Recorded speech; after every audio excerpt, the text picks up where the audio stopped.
When are we gonna understand that we are put on earth to love? That's all it's about.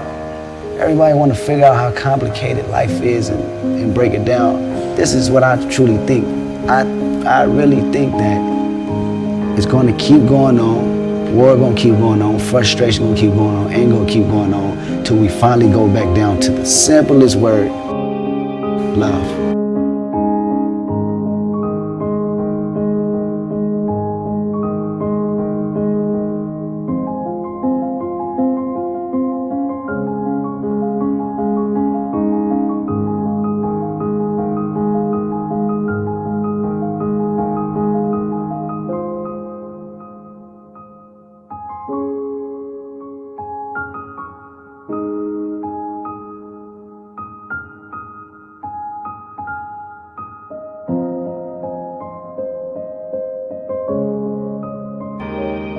And when God sees that,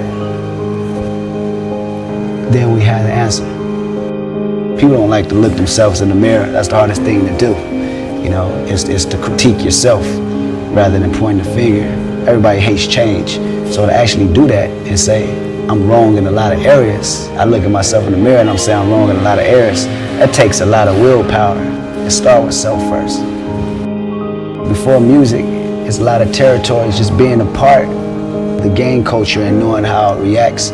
I think I've pulled that song not only from previous experiences, but I think my whole life. I think everything is drawn out of that, even situations from Good Kid, Mad City. It wasn't that vulnerable. Nothing was as vulnerable as that record.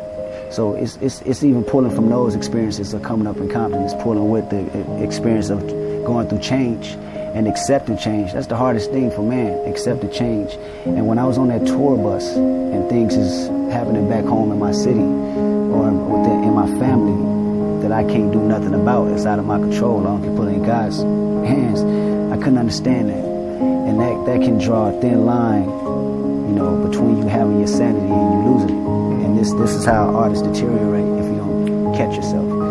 So with these things happening, my release therapy is writing the music, and this was one of the records that came about. And I said, first of all, I just want to say this: I love what Kendrick is doing, right? And he's making it. He's continuing the tradition of just making rap exciting, right? You know, and what he did with the control verse is incredible, but we had actually did that song before he did that verse. Oh, okay. You know, I just loved what he did on his album. Right. And I felt like, man, he's an Aftermath artist too. Mm-hmm. You know, and it just felt like it was something that we should do. Right. You know, but absolutely, there's always going to be a competitive aspect, man, and that's why with his verse, the control verse, he didn't say anything that every other MC wasn't already thinking. I said to myself, I couldn't have this album without this record. Because, let's put it this way, the overall theme for me personally for this album is really leadership. Mm-hmm. How can I use it, for better or for worse? With money and with my celebrity, how can I use it? How can I pimp it? Can I pimp it negatively, or can I pimp it in a positive way? Mm-hmm. Positive for me is showing what I go through, showing what I've been through with you, and coming all the way back to I and saying I still love myself at the end of the day. And it was vital that I had that on there. I connect this song a lot to a song, a bonus track that you had on Good Kid, Mad City, Black Boy Fly. Yeah. Which was interesting, where you talk about, I used to be jealous of Aaron Affollow, right, who was an NBA player who came up in Compton like you.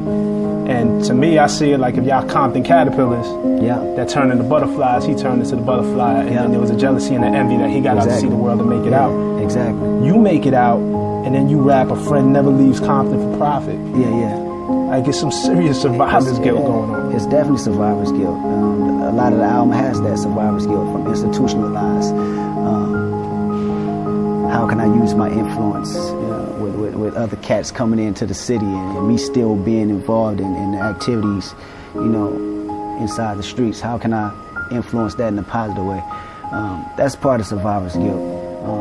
I'm feeling all these things while I'm on tour, to be 100% real with you. When you're supposed to be enjoying it, yeah.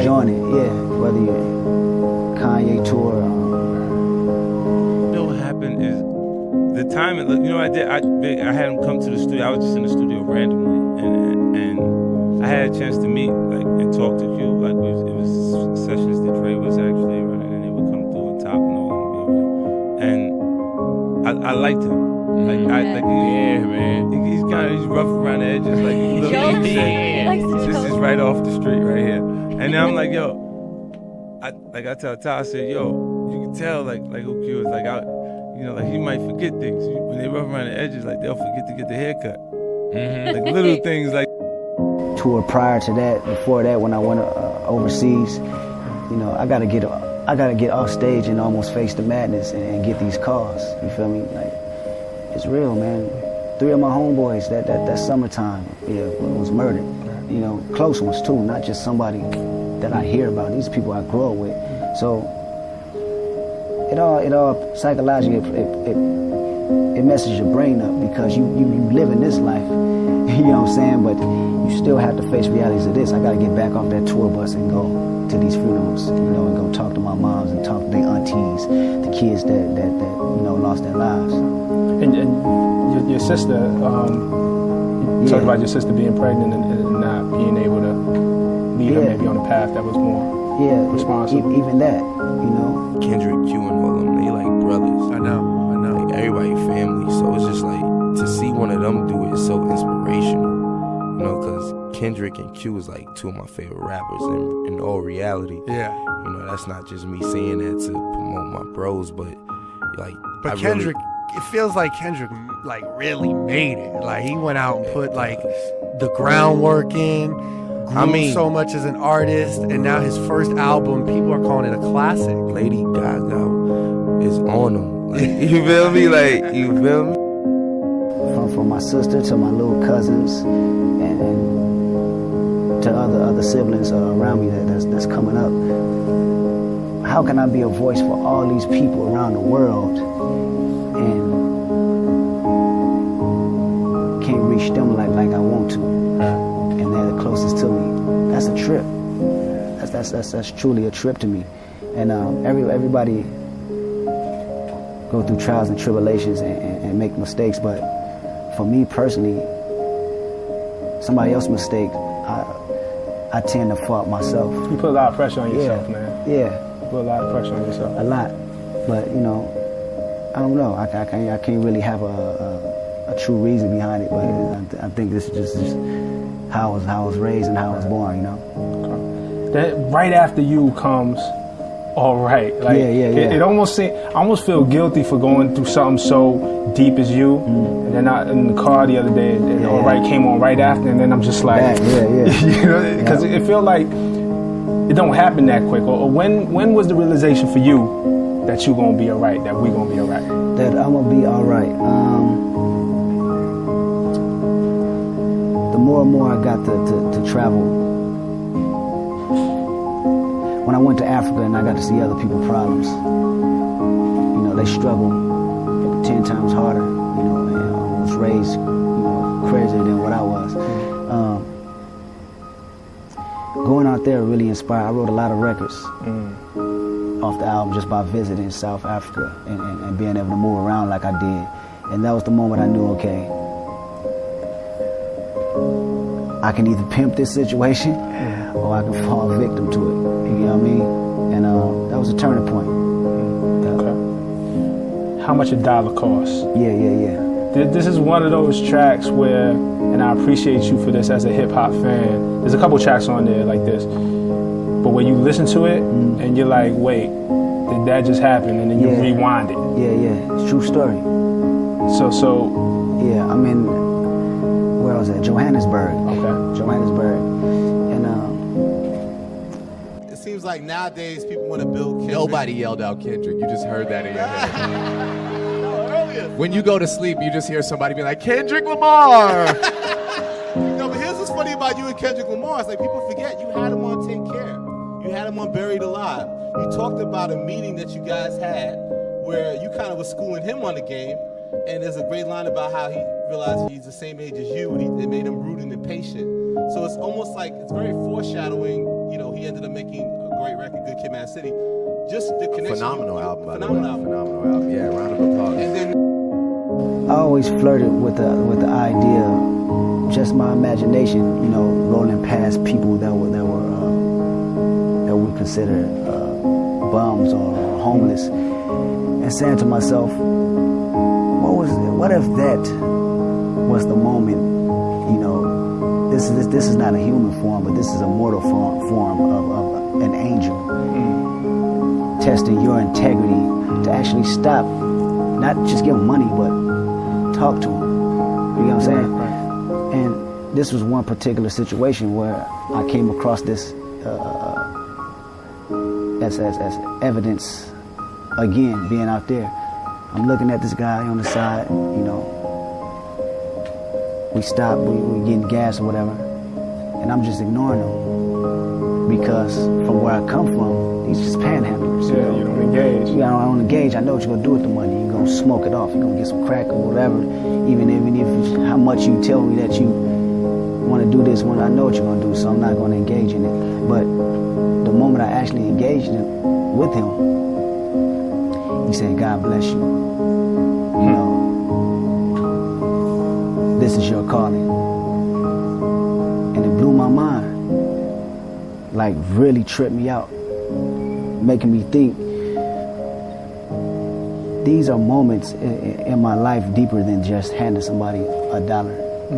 These are actually moments of integrity, being able to actually talk to somebody. Me talking to him was simply a thank you from God, you know what I'm saying? Right. And I felt God speaking through him to get at me, and it was a real trip. And I tend to always bottle these ideas in because I want to share them with the world. And that's how you get a record, like how much $1 costs. It's interesting on this album because you talk to God through, you feel like you're talking through God through somebody homeless, maybe a bum. And there's also parts in the album where you speak to Lucy, Lucifer, the devil. So you it's trippy. You see both sides of. Yeah, man. It's when I go inside, I may do an after party.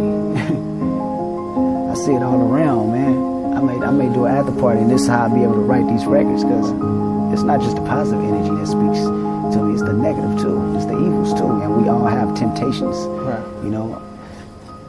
Me, I'm just fortunate enough to translate them temptations through record. Right. I always said that this is truly a gift for me.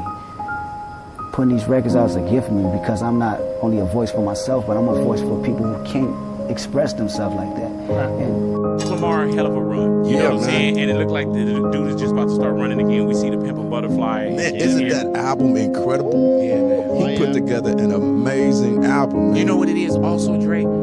Kendrick got you back to listening to albums. Yeah. Listening to cut. Like, what is he going to say next? You know what I'm saying? The whole ratchet thing, I think it was fun, but it just didn't have the substance that I appreciated in music. If you hear it at a club or something, you appreciate it because it's fun, it's loud, and what have you. But as far as the substance in hip-hop, Kendrick is bringing us back to that.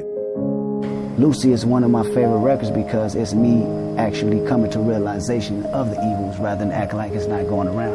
My thoughts are not happening. My thoughts are happening right in front of my face. I gotta present them.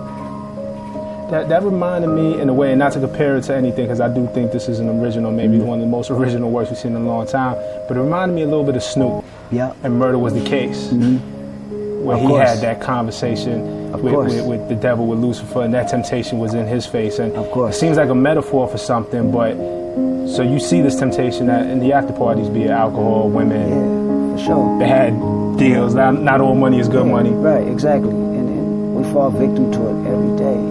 It's a tough thing to deal with. And me talking to Snoop and actually having a conversation with him, I know the story. I know the trial and tribulations he's been through with fame, fortune, and loss. So whether I know it or not, that's definitely an influence. Putting these records out is a gift for me because I'm not only a voice for myself, but I'm a voice for people who can't express themselves like that. But I don't know if they'll quite understand how much I have to be in the studio. Yeah. Do you be yourself and make sure that you love being yourself? I'm my worst critic. It's really about me challenging myself. My release therapy is writing the music. And have a composed mentality on how to approach music. I can either pimp this situation or I can fall victim to it. I wrote these raps in my mama's kitchen, and I done went around the world and y'all singing these raps that I wrote in the kitchen. That's crazy. Blew my mind away. And I see the people in the front row reciting these lyrics. Now I see that, these words just not for, me and my friends. It's people that actually connect with them that I've never met.